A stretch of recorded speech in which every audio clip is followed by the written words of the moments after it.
Good morning, comrade. You listen to WHIV-LP New Orleans 102.3. This is your weekly Good Morning Comrade. Jeff here on the show. We have a very special guest this week, Felix, returning champion. You may remember him from his visit several months ago, actually, where he came and talked about some of the on-the-ground essentially anti-genocide protests in Gaza.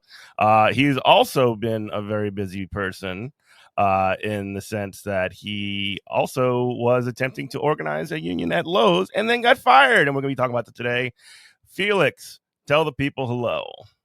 Hello, everybody. I'm Felix. Yeah, go ahead and introduce yourself to the folks. Good morning, comrades. I'm Felix. I'm from North Carolina, but I've lived here in New Orleans for almost 5 years now. Moved down here during the beginning of the pandemic, because I'm a musician and I studied music in school and was going to come here and play, but decided to come here during the pandemic while all the music venues here in New Orleans were shut down, so I could get a part-time job and get set up with that. And I ended up landing at Lowe's and ended up working there for about 2.5 years, as we'll discuss. And I think, as many people do when they work that type of job, recognize a lot of problems and frustrations there, which led us to organize there. Yeah. So let's first off, I didn't know you were from North Carolina. My brother actually lives down there. Okay. Kind of cool. I just saw him a couple weeks ago in Raleigh. But yeah, that's where I grew up. Oh, no way. Yeah, I love it down there. It's a really cool town. I don't want to get into the politics of like which barbecue is better because that's really messy. But like I as a guy am a fan of all barbecue. ABAB, all barbecue is beautiful, right?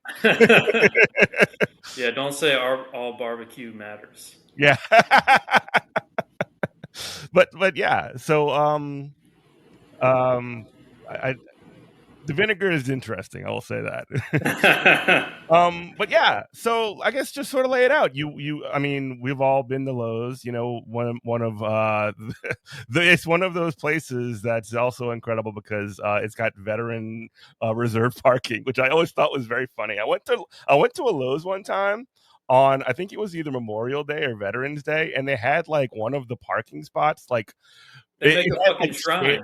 Yeah, they had like chairs and like this is a cool place for a veteran to hang out or something. I'm like, why would anybody want this? I think it's like a shrine or something. They basically make a shrine to veterans on Memorial Day and Veterans Day, because just Lowe's wants to show just how patriotic it is. Oh my God! Because they just care that much about our freedoms. Yeah, that they'll make the parking spot that's reserved for the veterans into a spot that they can't park in anymore. Yeah, exactly.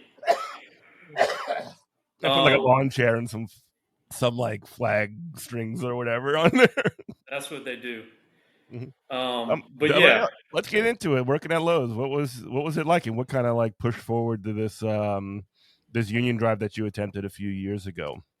Yeah, so like I said, I applied there, not really expecting to get that job. I thought you actually had to know stuff about hardware to work at Lowe's. You sweet summer child. This is not the case. I worked, so when I gotta like do a side thing, but when I was in college, I just like went. You probably don't even remember this because you're a young guy, but I worked at a Sears in the hardware department for a couple of years. I had zero experience, zero anything. It's just like, oh, okay, get in there and go sell lawnmowers and tractors and stuff. Yeah, and that on the job application, I was like trying to play up every previous experience I had. Yeah. Like I went on a service project to like work on roofs and shit for like a week. So that's my resume. I did some landscaping, but yeah, I ended up getting the job. I went in there for the job interview, and they ended up asking me, hey, do you want to work on this overnight project? So basically we're moving everything in the store around. So the light bulb aisle went from aisle 1 to aisle 8, and they're reorganizing. Yeah, it was a mess, but they're reorganizing the store during something called P51 or Project 51. And so I was supposed to work there overnight and do all that. It was a bunch of drilling and moving steel beams and stuff. Not like too crazy carpentry or anything, but I did end up making a bunch of wooden pegboards that you hang like those little JPEGs on, that all the little trinkets hang on. I ended up climbing on a lot of stuff and under a lot of things, which eventually 2 years later, I actually got written up for doing those things, despite the fact that managers asked me to do it when during this. Oh, I love when that happens. I love when like they tell you to do something and then you did wrong. That's awesome. Like Exactly. I've never worked at a place that didn't do that. Quite frankly, Yeah. it's one of the most like universal experiences as a worker, at Yeah. least So this in was, retail. yeah, exactly. So this was like it ended up being a few months project. Like I said, I was, sitting with my legs dangling very high up off the ground often, and the managers would just say, "Cool, be careful," because I had to drill Don't things get in. hurt. Don't get hurt, so we don't have to have an insurance claim or something. Yeah, Like, exactly. And one of the managers from what's called the merchandising service team saw me doing all that stuff, and she was like, "Damn, I want to hire this dude because he does all this shit."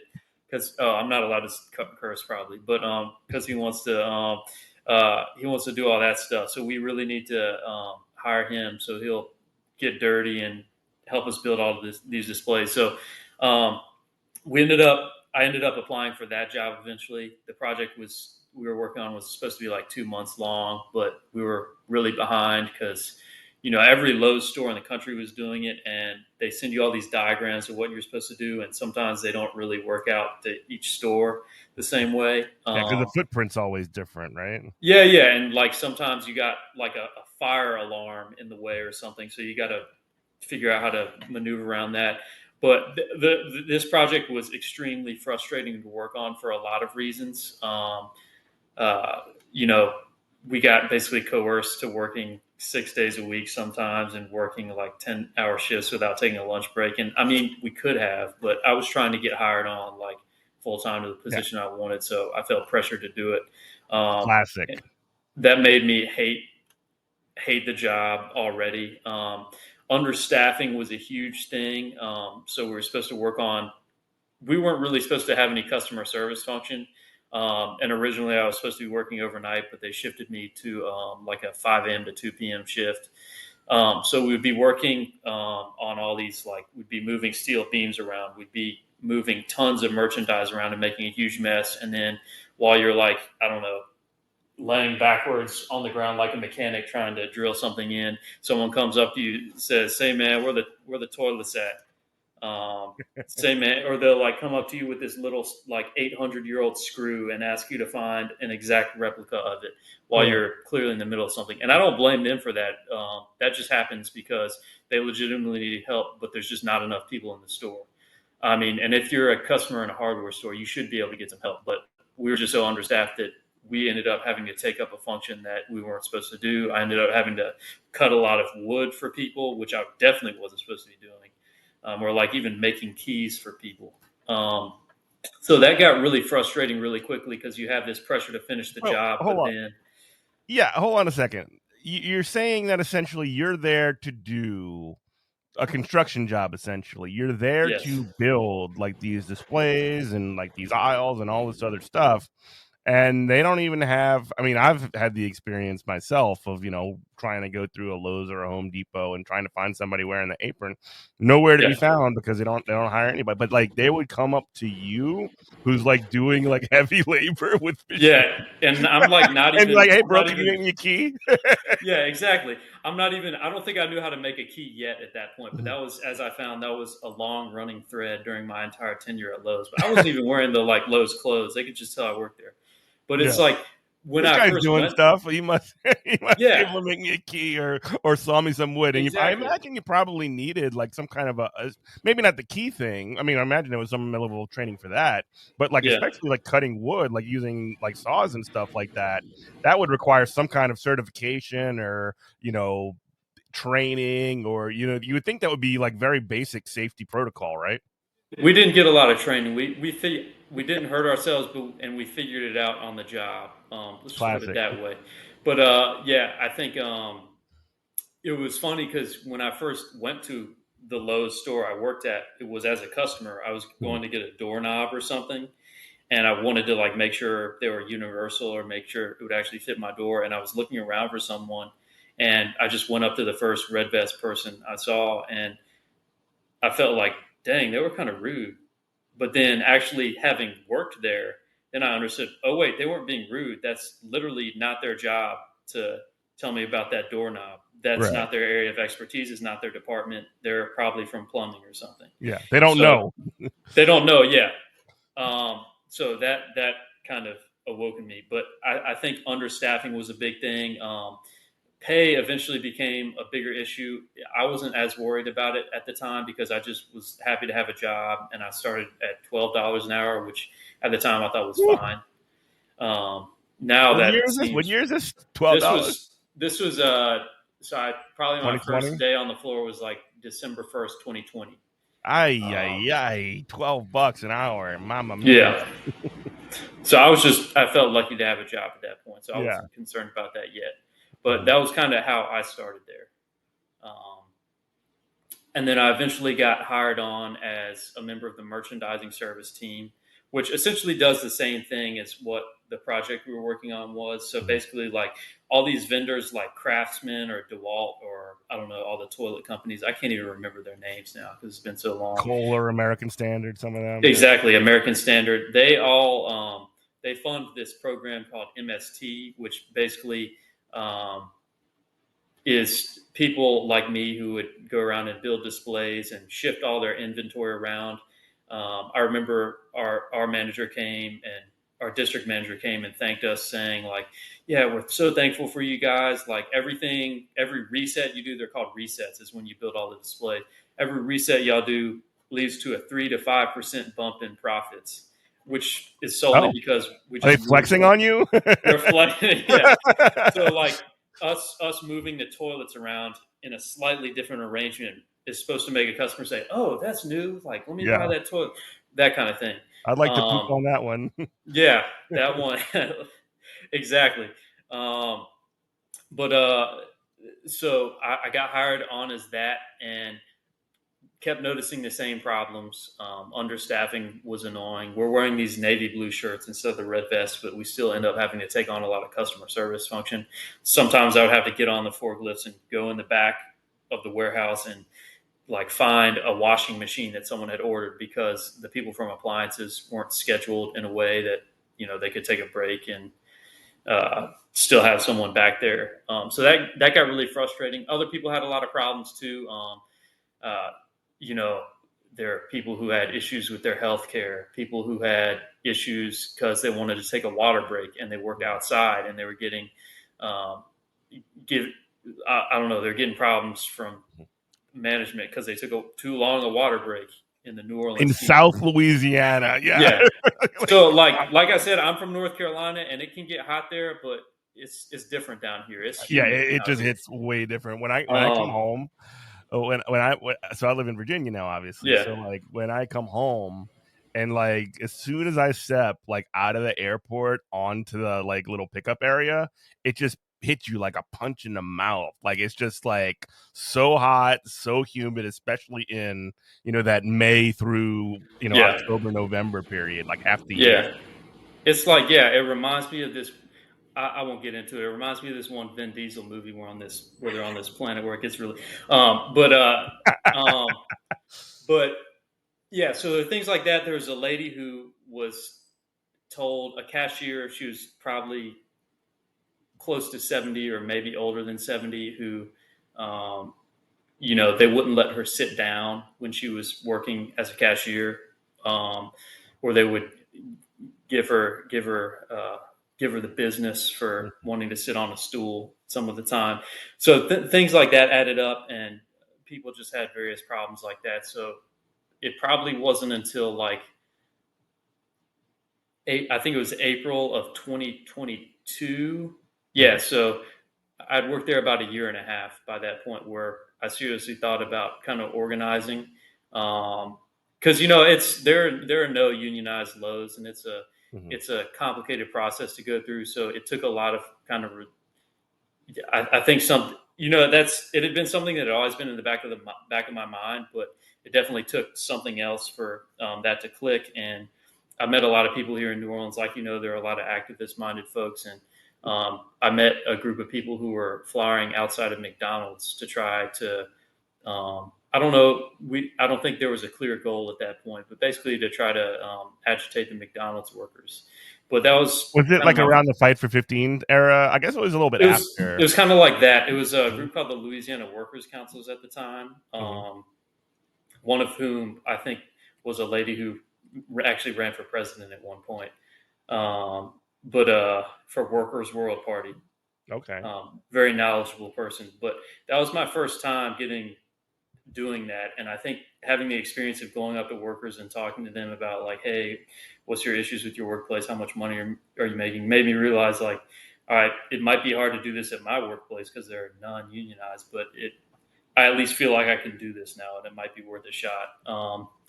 And I think one of the other things that kind of made it click, in addition to having to stay late sometimes, understaffing, seeing what was going on with my coworkers, and I don't know, even things like people not getting to take time off when they wanted to, or getting fired because they were late. Like how it is here. Like Mhm.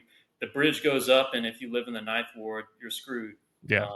Like Right you're going to be now, late. like as a recording, you don't even have Claiborne Bridge right now. It's just the Right, St. Claude exactly. It's Bridge, just St. Claude Bridge. So or you can just there's drive all the way out to the Florida Avenue Bridge if you're a real sicko. exactly.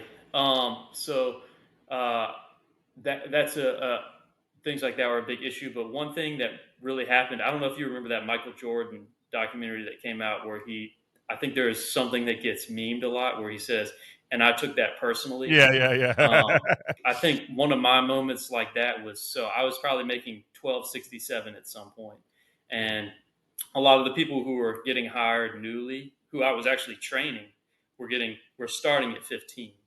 And I When don't. you're making I think 12. they should start at 15. That's great, but it kind of hammered home the point that they're just going to pay us based on all these metrics or whatever. They don't care about who we are as people. Um, and And they I don't care kind about of seniority. They don't care about somebody who's been there a while. I mean, it's nothing right, against the people that just show up, but you've right, been there a while. You're literally training somebody to make more money than you. It yeah, doesn't, I mean, it logically doesn't make sense. No disrespect to the people that are coming in. They deserve to yeah, make a living wage as well. But like you're literally doing extra work for somebody who's going to be making more money than you. It doesn't make a whole lot. I mean, I've seen even situations where you have like normal like employees training managers and stuff like that. It's like, what is happening? You know what I mean? exactly. And they asked at one point they asked one of my coworkers who had been there like years and years, and she had applied to be a manager, but they gave it to someone from uh, who hadn't ever worked at a Lowe's, and they asked my friend to train the new manager who had just gotten the job that the person training her wanted.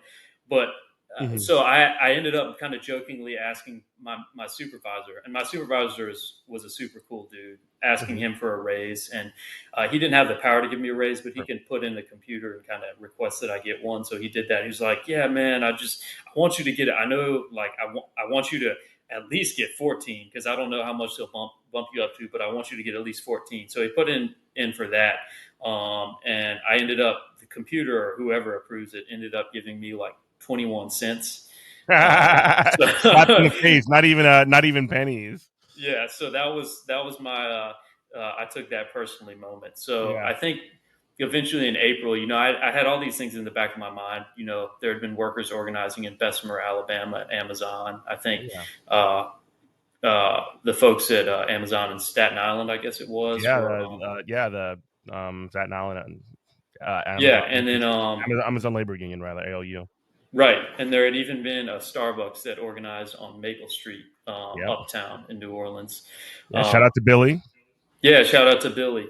So I reached out to Billy. I reached out to a lot of different people. Even I jokingly texted a friend from high school like, "Hey, should I try to unionize this Lowe's?" And Mhm. one of the things that was interesting is I saw you only have to get 30% of your coworkers to sign authorization cards to trigger an election.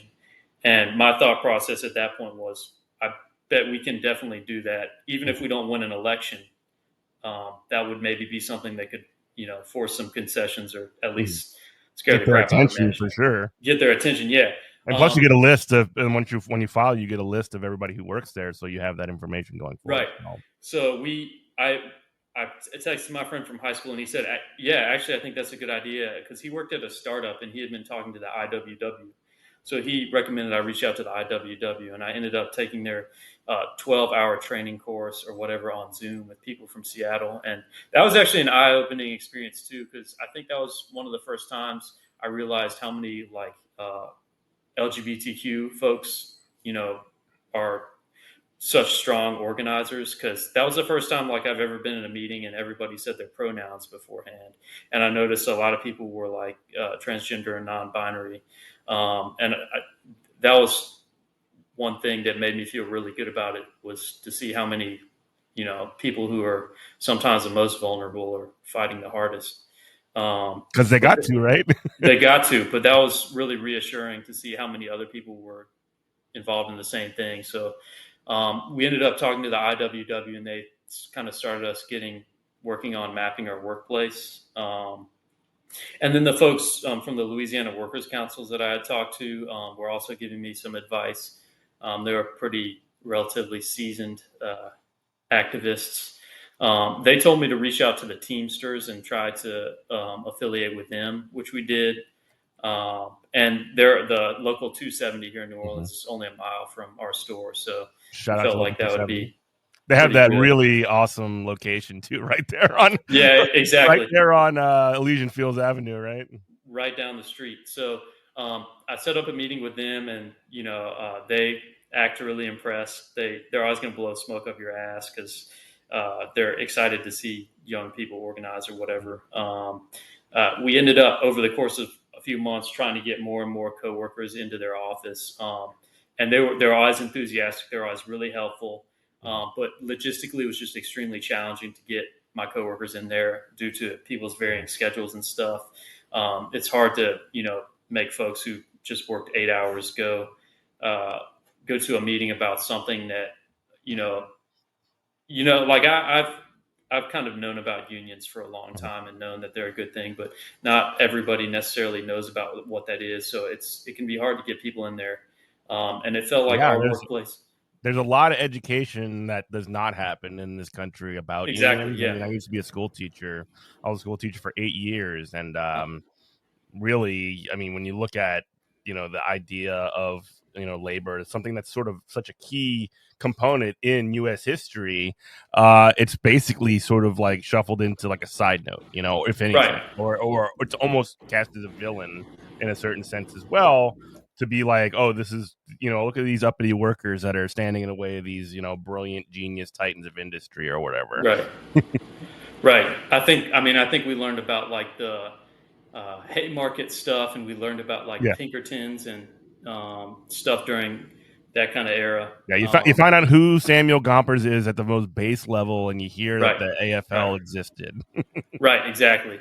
But I remember taking one of my coworkers to the Teamsters local, and she asked, "Is this your apartment?" And I'm like, "No, this is." You should have said yes. No, this it's like, no, this is the union thing I was talking to you about. But when they got in there, they totally understood. Even when we talk about things like dues, they understood what the purpose of that was, why you're not getting cheated out of your money by paying dues. We ended up getting some coworkers out there to the Teamsters local. We sort of formed like an organizing committee of about 4 people, which I don't think was really enough for a 170 person workplace, but we were doing what we could. So simultaneously, while we're trying to get people over to that office, we're still kind of mapping our workplace. We got a spreadsheet going on Google Sheets to just see where everybody's at. And like you said, you do get a list of everybody once you trigger an election, but we wanted to go ahead and figure out how many people work there. So we used a couple tools we had kind of sneakily at Lowe's. So there's these like safety trainings we have to do every single day we work there.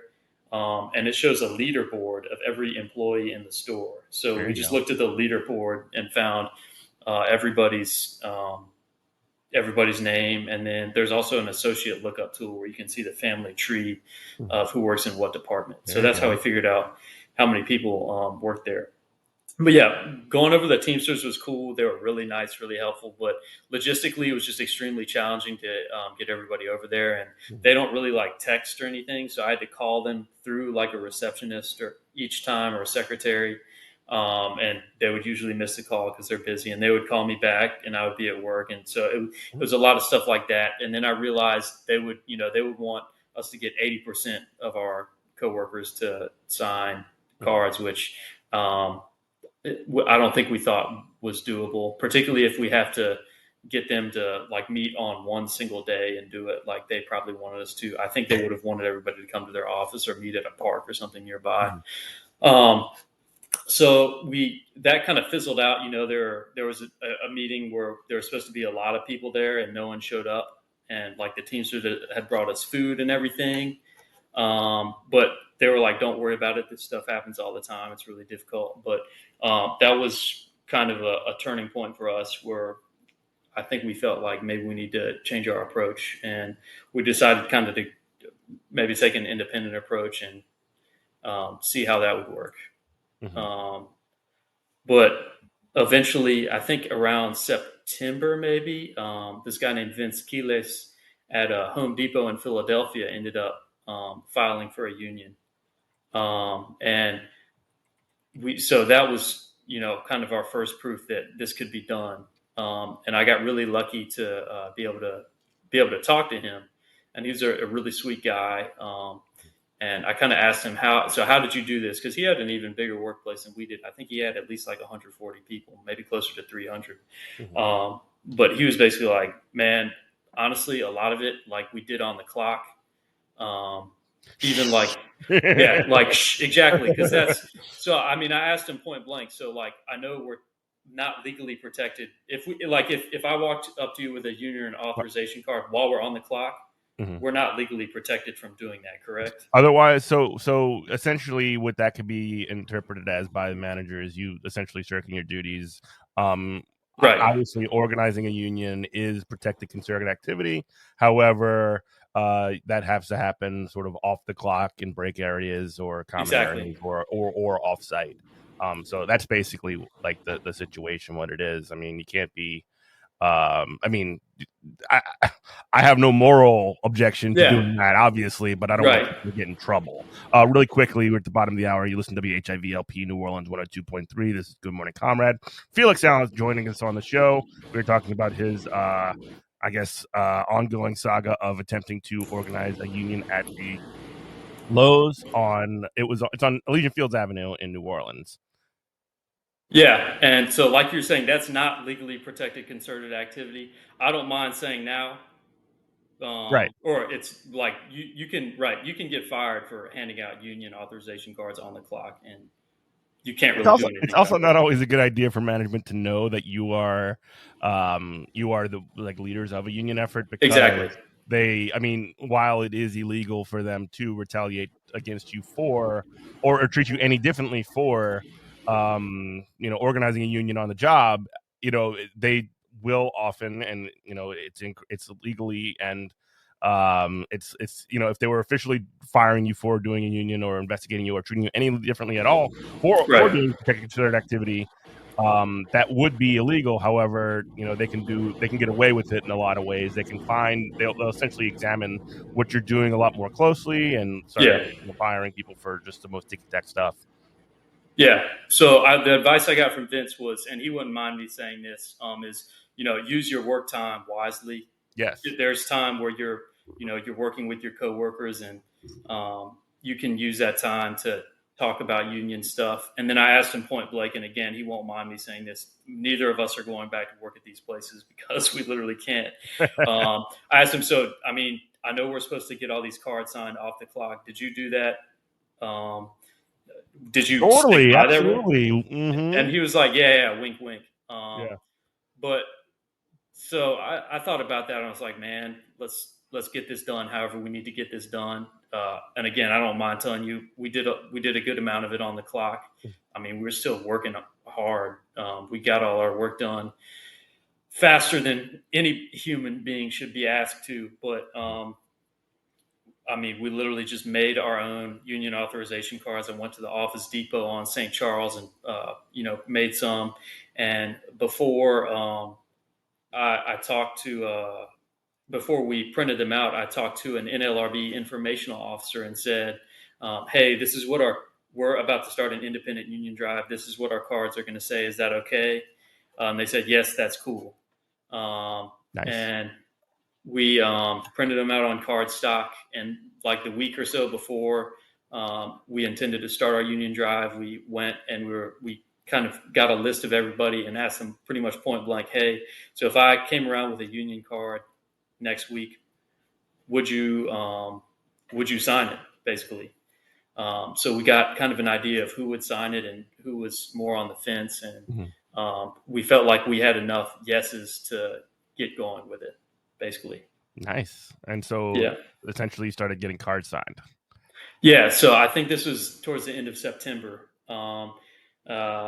And yeah, I'm not going to lie. We did a lot of it on the clock. I mean, I had a job where I was lucky to be able to walk around a lot, and I worked in every different part of the store, so it was worth it. Everybody kind of knew already what we were doing. We had already had the discussions about, at least briefly with most people, what dues are, and we tried to kind of the word most people use is inoculate them about that. Told them, look, these are dues that pay for things like negotiating a contract and legal fees, and the thing is, we're also an independent union, so we're going to kind of decide what they are, what feels reasonable to everybody. Obviously, it works differently if you affiliate with the Teamsters or something, but this is not something that's getting taken away from you, because if you unionize, you're going to negotiate a contract where you get a raise that far outweighs the cost of dues, because it's very easy to outweigh the cost of dues with even a very small raise, and people understand that. And they also understood that any contract, we would ultimately negotiate is something everybody would get to vote on. And no one's going to vote on a contract that makes you lose money or gives you a worse deal. So we kind of discussed. Let me ask you, while this is happening, is management aware that this effort is taking place? They did not know. So at some point, I do think they found out because they saw how much I was walking around. I think we got 20 signatures on the first day, just between, break room, before work, after work. And I do think they noticed because someone did get called into the office that day. And it seemed, and they got asked, hey, what was Felix talking to you about? So they basically were suspicious and we had to be a lot more conservative about our efforts. But we were still pretty aggressive about it. I went to the parking lot at night because I live sort of near the store and talked to people as they were leaving work. I went to people's houses. And then I think one of the most interesting experiences during that point was I actually just went to shoot basketball after work one of those days, and one of the guys lives near there, and he was walking home and he saw me and he came and started shooting basketball with me. And I hadn't talked to him yet about the union stuff, but I was like, what the heck? And I started talking to him about it. He's like, oh yeah, I've actually kind of heard about that stuff like happening at Amazon. So he signed a card like right then and there. And that was just crazy meeting someone like in the neighborhood on a basketball court like that.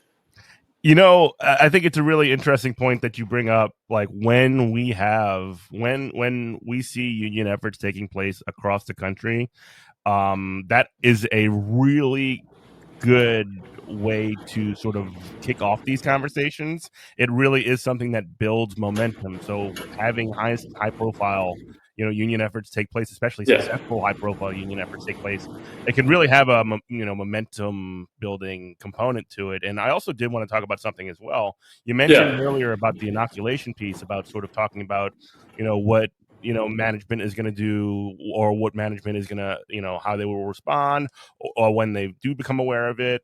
Talking about dues, talking about strikes, that part all is a part of an organizing conversation, and it's really important to have all of that stuff in how you have these conversations all of the time. Like it's a system that you have to kind of get used to.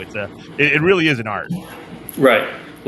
So we learned about when I took the IWW thing, and I'm sure I saw it elsewhere, but they talk about the like AEIOU acronym of agitate, educate, inoculate, organize, unionize, or whatever. And we don't always follow that to a T, but the main things I got from, we know how to have conversations. Like I knew these coworkers for a long time. It really helped that I'd been there a year and a half before I said the word union. But I think the main thing was just when we started, we went up to people and asked them like, "How are you doing? Like, how's work going? Do you have any complaints about work?" And that was the biggest thing, is just listening to whatever complaints they had, and That's building the most trust. important thing, right? Listening is Yeah, like such a key component because like people aren't used to being heard.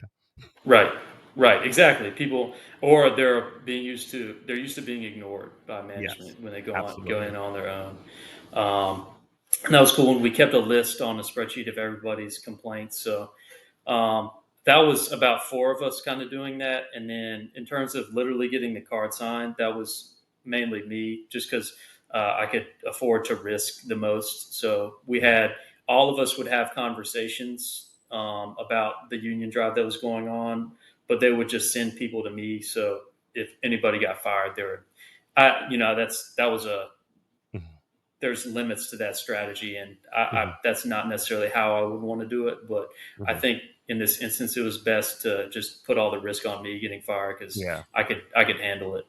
So that's how we went. The other people would have conversations with my coworkers, and then our coworkers, and then send them over to me a lot of the time, or they would tell me to go continue talking to them and get them to sign a card Mhm, eventually. And that worked out pretty well. Obviously, there are limits to that, because it is helpful when there's a lot of public faces out there that kind of reassures coworkers. But we recognize that this is going to be a pretty limited campaign, and we wanted to, try to protect ourselves in whatever way we could, mhm. and for better or for worse. Um, yeah, Totally. Totally. And that's a difficult, line to walk. You're and having it hinge so much on a single person yeah, is kind of an issue, not definitely. necessarily, well, depending on that person, like what happens to that person, and like if you get clipped Yeah, early on, how do you reformulate everything when everything's leaning on that individual?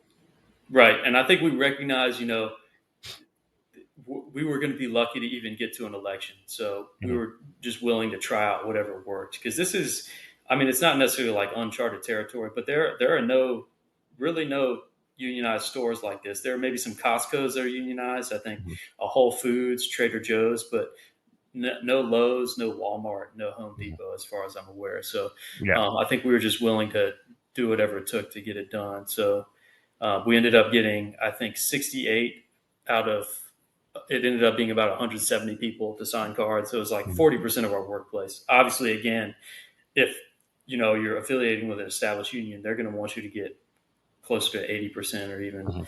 as close to 100% as possible. But we were like, let's go ahead and make some noise about this. So They we ended filed up the 40%. we actually filed with less than 40%, and ended up Okay. continuing to collect cards Okay. after that. But we just wanted to make sure that we got that in there as soon as possible, and made sure we had that in before anyone got fired. Mhm, Um, and yeah, I think it was a reasonably good way to go about it. Maybe mhm. in the future, definitely in the future I would, but maybe if I could go back and do it again, I would have pressured the other folks to be a little bit more public about it. But I didn't really have any idea how it was going to go, so I didn't want to, Sure.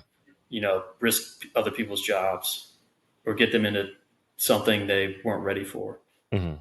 Um, And but again, at that point, management becomes like they essentially. What did, I guess, filing look like? Was there any kind of action associated with it? Was there any kind of public movement with this filing?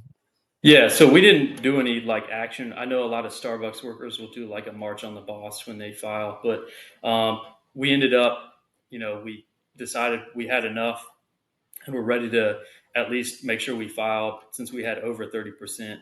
Hmm. So I again called the NLRB, asked them, told them I would probably need help filing. I went down to the office on Maestri, and the one of the people at the NLRB helped me fill out all the information, and kind of put parameters on what our bargaining unit was, and got the paperwork done with. So I came back, and then later that day, I handed I guess just the petition to some of our managers. Our store manager was not there at that point, who was who would have been the really the good person to hand it to, but I handed it to some supervisor and made sure they would let her know what we were doing. And then after that is kind of when everything started happening. There was ended up getting a lot of media attention, which was cool.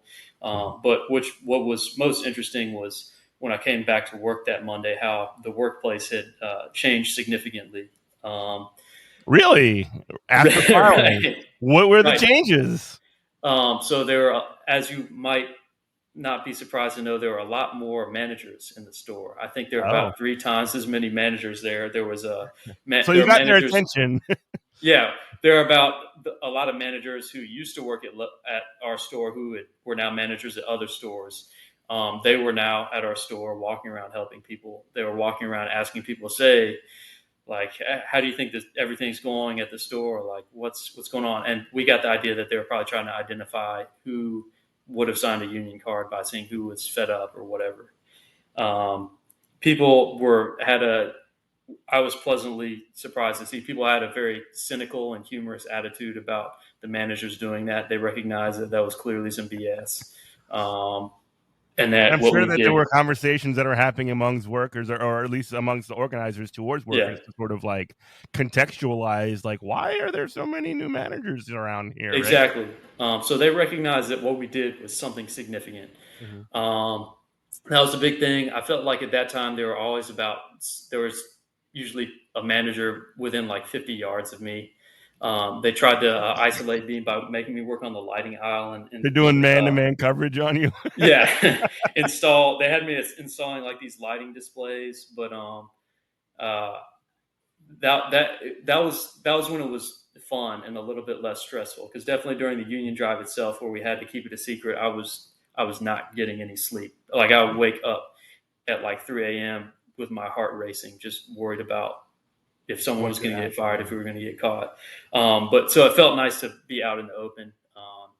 I started handing out flyers in the parking lot, Mm-hmm. which the managers would come out every single day and say, "Hey, we really don't want you out in the parking lot. We think it'll be distracting to workers." And I'm like, "Well, y'all don't own the parking lot. Do you have like a tape measure? You want to like have me a certain distance back?" And I just said the same thing every day and tried to Yeah. de-escalate. Really, what was interesting was when I tried to hand out flyers in the break room, and they just stationed a manager there, and the store manager asked me to leave, and I was like, "Nah, I got a right to be here. This is not my work time. This is not a work area." And she was like, um, "We want you to leave." And I was like, "All right, you can. If you call the police on me and have them arrest me, then I'll leave." So she got on the phone with, I'm pretty sure, a lawyer, and the lawyer Mm-hmm. told her to have everybody who was in the break room finish their break in the training room. The training room being technically a work area, which I wouldn't Really? be allowed to hand out flyers in there. So that was clever on their part. That ended up getting, we ended up filing a ULP about all these things, and An it unfair did labor practice charge. We unfair labor definitely practice we need to charge, right? define that for our audience. Yeah, yeah. I remember the first time someone said ULP to me, I had no idea what that was, but Mm-hmm. um, they did end up finding merit to that among Yeah. everything else. And just really quickly, a ULP, an unfair labor practice charge, is essentially filing with the National Labor Relations Board that the company that you're attempting to organize is somehow breaking part of the National Labor Relations Act. They can't essentially close off break rooms and intimidate workers and do a lot of the things that you're describing here. Right.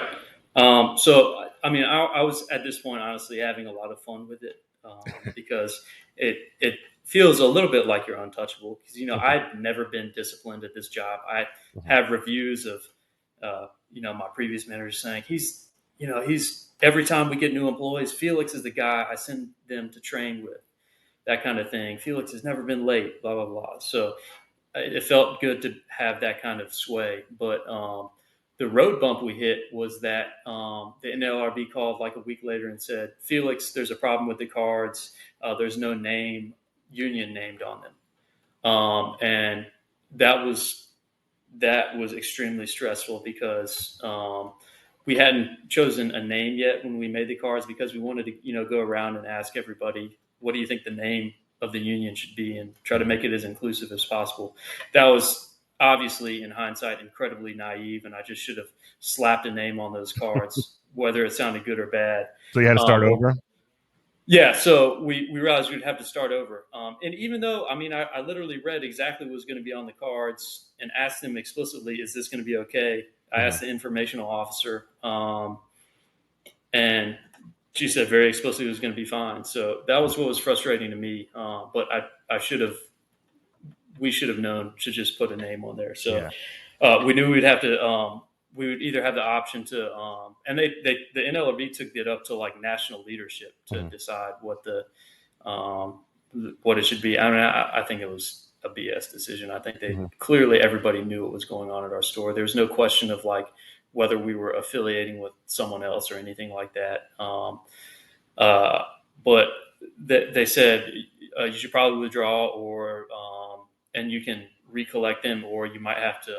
I guess it'll get rejected or something. So we ended up withdrawing, and I sort of entertained the idea of trying to recollect them, but I think in the back of my mind I knew the surveillance was going to be too tight to, and we weren't organized to do it again, organized enough to do it again. So we kind of briefly flirted with it, and we recollected a few signatures. But at that point, a lot of people were they recognized that this was probably more than we had the capacity to do. Like seeing how easily they could bring in all those managers versus how difficult it would have been for us to like go on strike if we had to. Room, yeah. So I think that was a reality check for a lot of people. But a couple of good things that came out of it were some managers that people didn't like at least got moved to different stores. So, I mean, it's not great. They're someone else's problem now, but people recognize that we could get them to listen. And then sometime in November, they put up this notice that said Lowe's workers nationwide are getting a $172 million raise. All without a union. And everybody at our store interpreted that. Please don't start a union. Yeah, everybody at our store interpreted that to be because of us. The reasoning that Lowe's gave was because we take these online services or surveys every year called the BEST survey, and the notice said, "We heard you in your BEST survey that you want to get paid more, and we're giving you a raise." Stop. How could we have possibly known that you wanted to get paid more if not this perfect survey that we sent around to everybody? Exactly. So, but I was happy to see that people clearly recognize why we got that raise. People would even come up to me and like just bring me like Gatorades from the vending machine and say, "Nice." They just walk by me and say, "Thank you, man. Thank you, man." So it was clear that people recognized, or at least credited, the organization effort for the raise that we got. So even though it wasn't a huge raise for a lot of people, I think it averaged out to like 500 per worker nationwide. But probably our store got more of that proportionally. Like I got bumped up to like 14 immediately, and then eventually like I think 17 by the time I was done working there. Or I think I got bumped up to like 15 as a result of that raise. But a lot of people got decent raises. There are people who were working there for like 20 years and still weren't making more than 15. So it was reasonably impactful for a lot of people. Yeah, and I guess we could sort of move forward to there was an attempt at retaliation as well by Lowe's to you, and you were actually successful in a National Labor Relations Board charge against them. Do you want to sort of talk about what happened there in the last 10 minutes? Yeah. So basically, we went through a lot of supervisors. They're called MSMs, like my direct supervisor above me, who would not have been included in our bargaining unit. We went through I feel like it was like 4 of them during between the time we organized and the time we got fired. But one of them ended up getting fired or moving to a different store. And before she left, she told us that the managers were always texting her, or the store manager was always texting her asking, "What is Felix doing right now? What is Felix working on?" Surveilling you, yeah, which is again a ULP. Yeah, and she told us. I mean, I'm sure she wouldn't have been willing to testify to it, but she told us and she was like, "Yeah, he's doing his work. He's not doing anything wrong." She ended up getting. I'm still not sure if she got fired or if she got forced out or if she just quit, but we got a new manager. The next manager ended up writing me up on her very first week, I believe it was. Maybe her second week, but I think it was her first week. She put me on a final warning, which means like basically 2 out of 3 strikes. So wait. This is a first offense, final warning. They love doing that too. Yeah. So, and it was because, like I said, during that P51 project I got hired on for, I did a lot of climbing on things because managers wanted me to, and because I had to get the job done.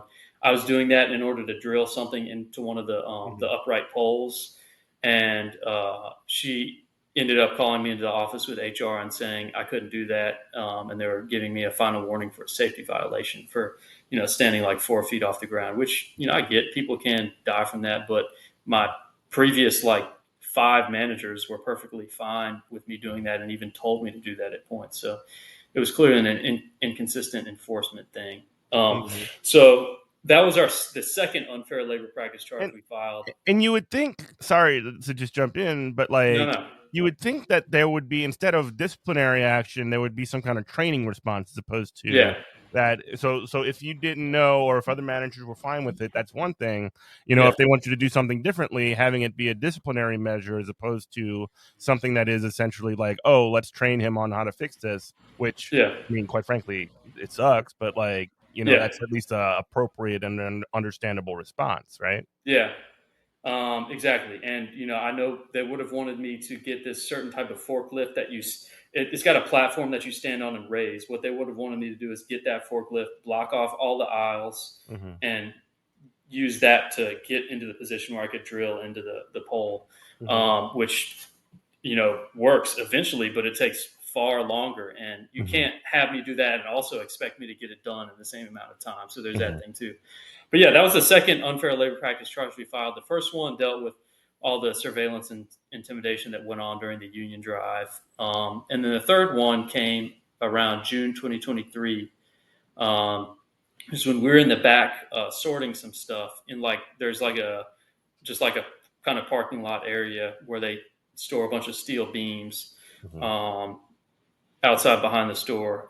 And my manager asked me to get on a forklift and pick something up. She said, could you get on that forklift and, pick that up for me? Because I think I was the only one out there at the time who was certified.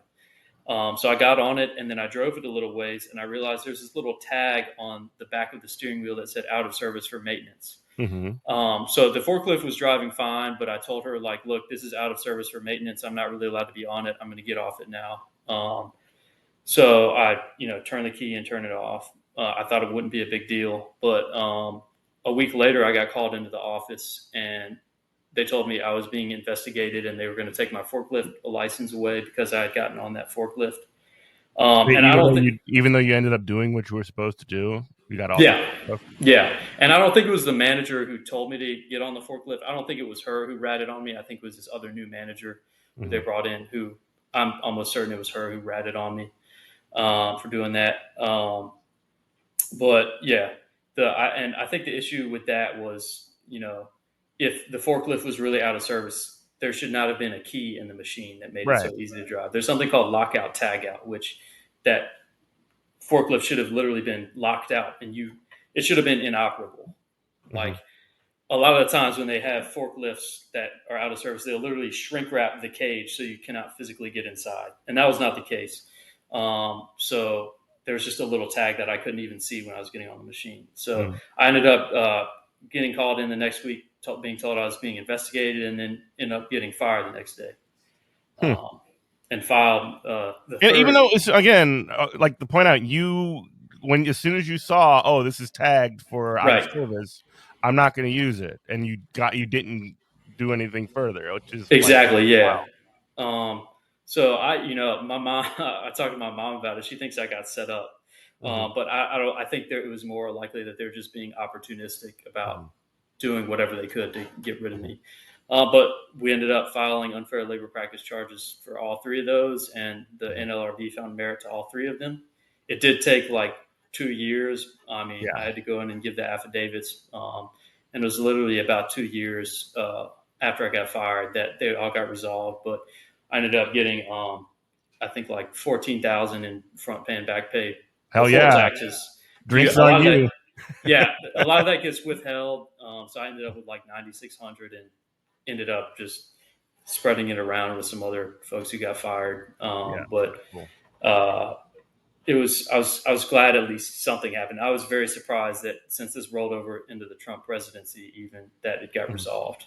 Right. Um, Yeah, especially considering that there's some major changes that are going to be happening with the board right. now, which is not good for workers. Not exactly, yeah.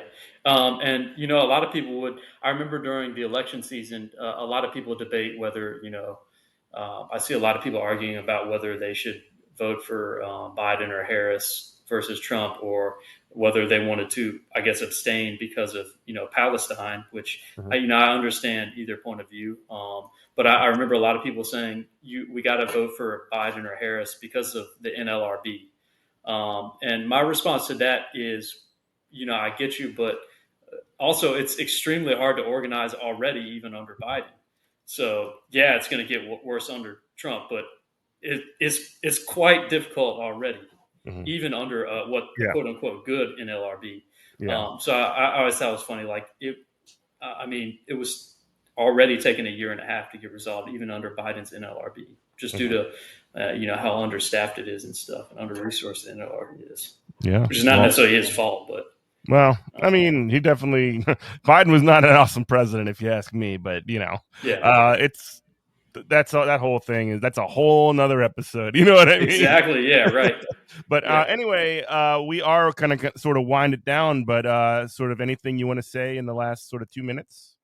Yeah. And just, I mean, where can people find you? uh, nowhere relevant. But I think one good thing that came out of this, other than the material gains we made at our workplace, a lot of people learned from this. A lot of people who didn't know about unions before now know about unions, and there are a lot of young guys like me who are, they're going to work as truckers or they're going to work union jobs, and they know what unions are about now. So I'm really proud that they've kind of gained that consciousness, even after this NLRB thing. A lot of my coworkers reached out saying they got the letter in the mail from Lowe's that Lowe's is forced to send, saying all the things they did wrong to, say, hey, Felix is getting back pay. And they're like, I'm really glad you got back pay. I'm sorry what they did to you, but I'm glad, it feels like consciousness got raised a little bit, at least by this. And I'm not necessarily optimistic about, organizing retail because it's so difficult, but I certainly hope that people will continue to try. Because if we don't, it's obviously, I think it's easier to organize, or it seems like unions are going to focus more on jobs that are like strategic choke points in industry a lot of the time, like, UPS or flight attendants or anything logistics related. But a lot of people here in the U.S. work in service jobs. And I guess that's one of the most significant changes from the last time unions were strong, is a lot of us are working service industry jobs. And if we don't organize those jobs somehow, a lot of people are going to get left behind. Yeah, exactly. Deindustrialization and sort of like exporting of those kind of manufacturing jobs has been, I mean, that's been a huge factor in the last our entire lives, essentially. Well, thank you so much for joining us, Felix. Good luck, and send me your information. We can sort of put where we can find you to play music or whatever. Yeah, I mean, I'm working with this group called New Orleans for Community Oversight of Police, which we talked about last time. So I'll send you that info. But thanks so much for having me, comrades. Totally. Well, thanks so much for listening, everybody. Thank you for joining us, Felix. And this has been Good Morning Comrade, WHVLP New Orleans 102.3. We love you. Goodbye.